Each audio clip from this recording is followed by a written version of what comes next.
Madam आपने बोला था कि मीटिंग में आना ही पड़ेगा। हाँ बिल्कुल सही सुना आपने, आपको पेरेंट्स टीचर मीटिंग में आना ही पड़ेगा। ठीक है मैडम, तो आ गया मैं। अब बताइए इसकी क्या रिपोर्ट है। आप ही देख लीजिए, रिपोर्ट्स बिल्कुल भी अच्छी नहीं है इसकी, सिर्फ पासिंग मार्क्स ही आए हैं।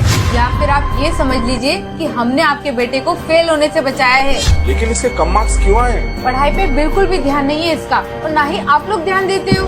आपको पता है ना, हमारे स्कूल का स्टैंडर्ड पूरी सिटी में सबसे बेस्ट है और इसकी फीस भी ज्यादा है। तो आप पैसा वेस्ट क्यों कर रहे हो, ध्यान क्यों नहीं देते हो इस पे? और अगर आप लोग ध्यान नहीं दे सकते तो इसकी ट्यूशन लगवा दो। देखो मैडम, मैं और मेरी वाइफ हम दोनों वर्किंग हैं। एक्चुअली हमारे पास टाइम ही नहीं है। हम लोग ऑफिस जाते हैं, फिर घर के काम और फिर इसकी स्टडी भी। और आप अभी देख लीजिए, मेरी वाइफ ऑफिस में इतना बिजी है कि वो आ भी नहीं पाई, और मैं खुद अभी हाफ डे लेकर आया हूँ। अगर आप वर्किंग है तो उसकी ट्यूशन लगवा दो ना, कम से कम ट्यूशन में पढ़ेगा तो उसका फ्यूचर तो सिक्योर होगा।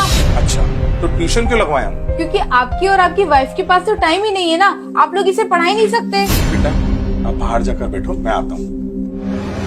मैडम आप एक बात बताओ, अगर इसको हमें ही पढ़ाना था, ट्यूशन वालों से ही पढ़वाना था, तो फिर हमने इस स्कूल में एडमिशन ही क्यों दिलाया? आपके बोलने का मतलब क्या है? मतलब ये मैडम कि मेरा बेटा सुबह 9 बजे से लेके दोपहर के 3 बजे तक 6 घंटे आप लोगों के साथ में रहता है, और बाकी टाइम में वो थोड़ा रेस्ट करता है, खाना खाता है, और उसके बाद में थोड़ा बहुत फ्रेंड्स के साथ में खेलता भी है, फिर सो जाता है। उसके बाद वो छोटा सा बच्चा क्या क्या कर लेगा?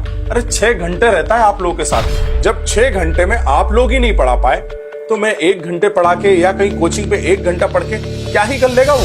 देखिए मेरा मतलब वो नहीं था। आपका क्या मतलब है हमें सब समझ में आता है। और क्या बोला था आपने कि जॉब के चक्कर में बच्चों को मत भूल जाना। अरे अगर हम जॉब नहीं करेंगे तो बच्चे की फीस कहाँ से भरेंगे? अरे आप लोगों की फीस ही इतनी ज्यादा है, लाखों रुपए हमको स्कूल में भरना पड़ते हैं। मुझे और मेरी वाइफ को इसीलिए जॉब करना पड़ता है ताकि हम फीस भर सकें। जब मैडम ड्रेस यहाँ से लेना है, फूड यहाँ से लेना है, बुक्स यहाँ से लेना है, पूरी स्टेशनरी यहाँ से लेना है, तो फिर मैडम एक बात बताओ, कोचिंग बाहर से क्यों? तो फिर पढ़ाई भी तो इसी स्कूल में होनी चाहिए ना। अरे मैडम पूरी जिंदगी की कमाई हम बच्चे को पढ़ाने में भर देते हैं, और ऊपर से ये सोसाइटी वाले पता नहीं अभी क्या स्टेटस बना के रखा है। सोसाइटी वाले इतना तक बोलते हैं तुम्हारा बेटा उस स्कूल में नहीं पढ़ता। ओहो, अगर वो उस स्कूल में नहीं पढ़ेगा ना तो तुम्हारा बेटा जिंदगी में कामयाबी नहीं हो पाएगा। उनका यही कहना होता है कि फलाने स्कूल में एडमिशन करा दो, बच्चा कामयाब हो जाएगा। और मैडम इन सब सारे झमेलों में फंसता कौन है? हम जैसे मिडिल क्लास लोग। तो मैडम मेरी बात आप कान खोल के सुनो, मैं इसको किसी भी ट्यूशन क्लास में नहीं भेजने वाला, और ना ही मैं मेरे बेटे को घर में प्रेशर देने वाला हूँ।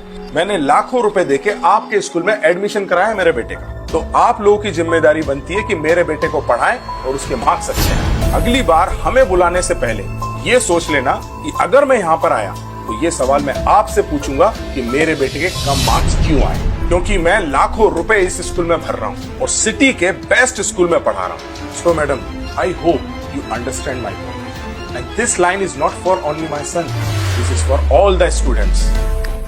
Thank you.